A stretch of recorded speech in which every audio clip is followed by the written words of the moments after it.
You know, when you discuss the Bible, we hear that often from Christians and theists and such. That when atheists like me and people with the intelligence that actually read the material, like we've read the Bible, we don't bitch about it being taken out of context. I mean, just what context do you want to put in? You have to tell us that. If quoting it word for word is taking it out of context, then you have no idea what you're talking. You have no idea what your context is then, because that's not the point. All I'm doing is, in fact, you say this. For instance, you go, God wouldn't tell people to rape other people in the Bible. You know, come on. You obviously have not read the whole Bible yourself, young lady. For instance, in Deuteronomy 20, 10 to 14, as you approach a town to attack it, first offer its people terms for peace. If they accept your terms and open the gates to you, then all the people inside will serve you in forced labor. Isn't that wonderful? But if they refuse to make peace and you prepare to fight, you must attack the town. When the Lord your God hands it over to you, kill every man in the town. But you may keep for yourselves all the women, children, livestock, and other plunder.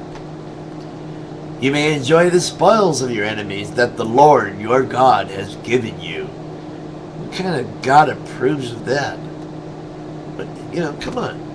It goes on. I mean, it's crazy. Deuteronomy 22, 28, 29. If a man is caught in the act of raping a young woman who is not engaged, he must pay 50 pieces of silver to her father. What? Excuse me? Then he must marry the young woman because he violated her, and he will never be allowed to divorce her. What the hell kind of lunatic would do that? Make a rape victim your own daughter and marry the guy that raped her.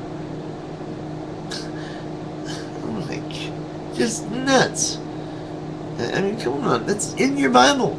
Read it. Deuteronomy. Leviticus is the same thing. Again, then we got, let's see.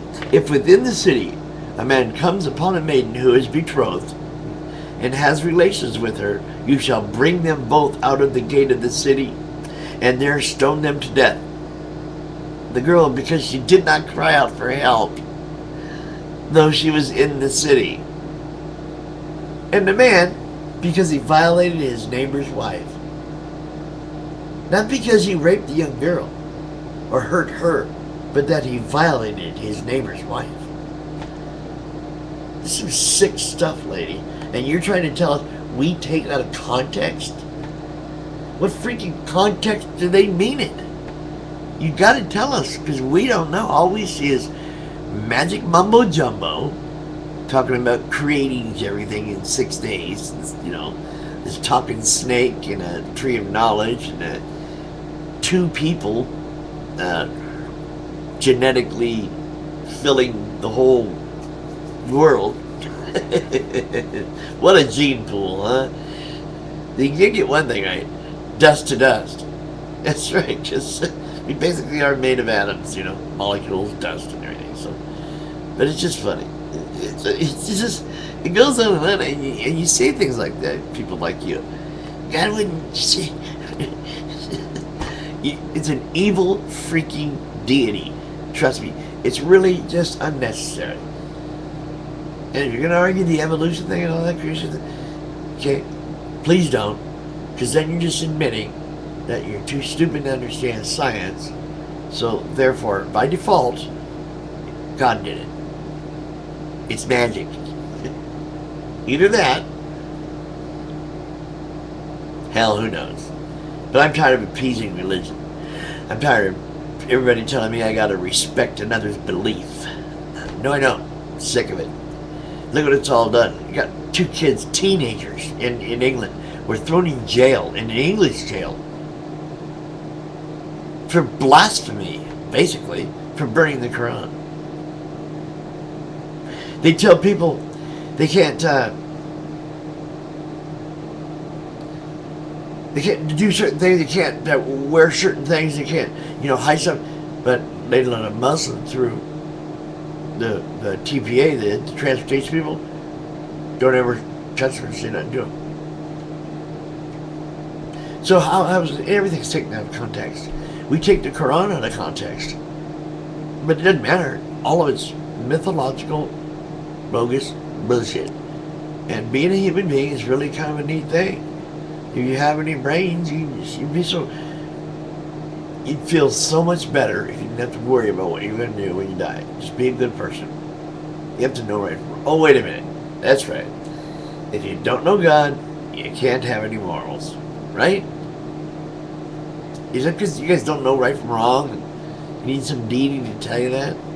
Because I know that it's wrong to steal and hurt people and all that. I know that's wrong. It's due. It's common sense. That argument's moot too. You want to hear some more? Well, listen to this one. Spoils of war. In Judges 5:30, they must be divided in the spoils they took. There must be a damsel or two for each man. Spoils of dyed cloth as Sisera's spoil. An ornate shawl or two for me in the spoil. When a man sells his daughter as a slave, she will not be freed at the end of 6 years as the man are. If she does not please the man who bought her, he may allow her to be bought back again. But he is not allowed to sell her to foreigners. You're talking about selling your daughter as a slave. How is that taken out of context? And if the slave girl's owner arranged for her to marry his son, he may no longer treat her as a slave girl, but he must treat her as his daughter. If he himself marries her and then takes another wife, he may not reduce her food or clothing or fail to sleep with her as his wife. If he fails in any of these 3 ways, she may leave as a free woman without making any payment. How am I taking that out of context? That's a quote, word for word. Okay? Zechariah. Never mind. You don't believe it anyway. You just look at the Bible. Read your Bible, okay? Can I be assured of that? See you later. Me? I'm just an earthling.